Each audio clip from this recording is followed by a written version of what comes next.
Hello guys, আসসালামু আলাইকুম।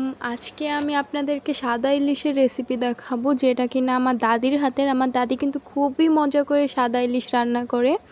তো চলুন রেসিপিটা দেখা যাক। প্রথমেই এখানে কিছু পেঁয়াজ আর মরিচ নিয়ে নিয়েছে দাদু, এগুলোকে মেখে নিচ্ছিল ভালো করে।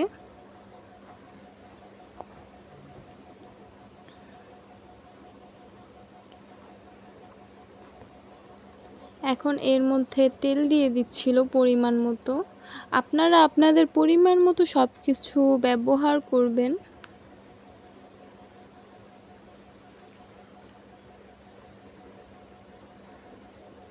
এরপরে এখানে মাছগুলোকে দিয়ে নিচ্ছিল।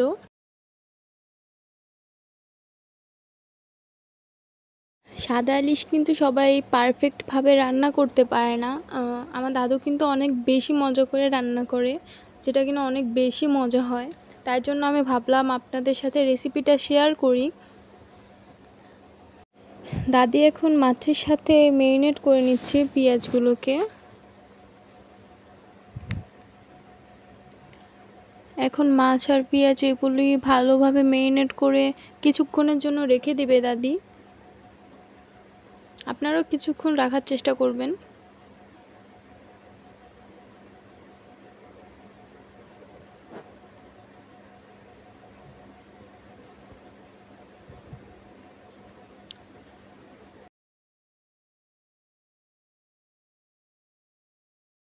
এখন এখানে পরিমাণ মতো পানি দিয়ে নিচ্ছে দাদি।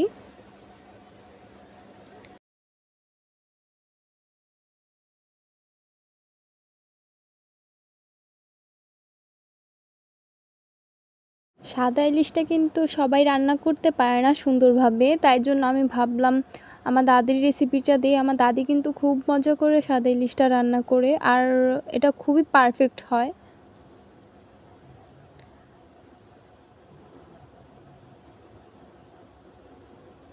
আপনারা এই রেসিপিটা ফলো করলে আপনাদের ইলিশও পারফেক্টভাবে হবে।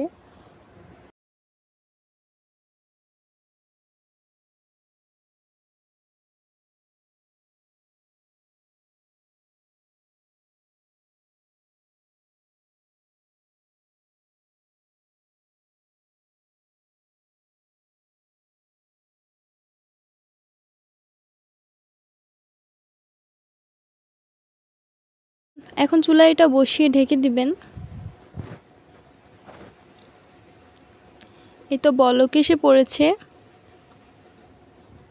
ইলিশ মাছটা কিন্তু বেশিক্ষণ রান্না করতে হয় না।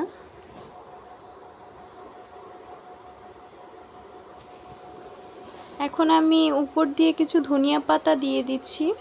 ধনিয়া পাতাটা আপনারা না দিলেও পারেন, আমি কিন্তু বিলাতি ধনিয়া পাতা দিয়েছি।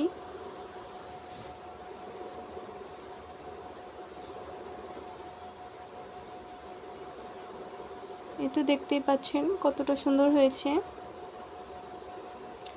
এই তো এখন আমি নামিয়ে নিয়েছি। আমার এই রেসিপিটি ফলো করলে কিন্তু আপনাদের ইলিশ মাছ অনেক বেশি পারফেক্ট হবে। আর আমার ভিডিওটি ভালো লাগলে অবশ্যই চ্যানেলটিকে সাবস্ক্রাইব করে দিবেন এবং আমার পাশে থাকবেন।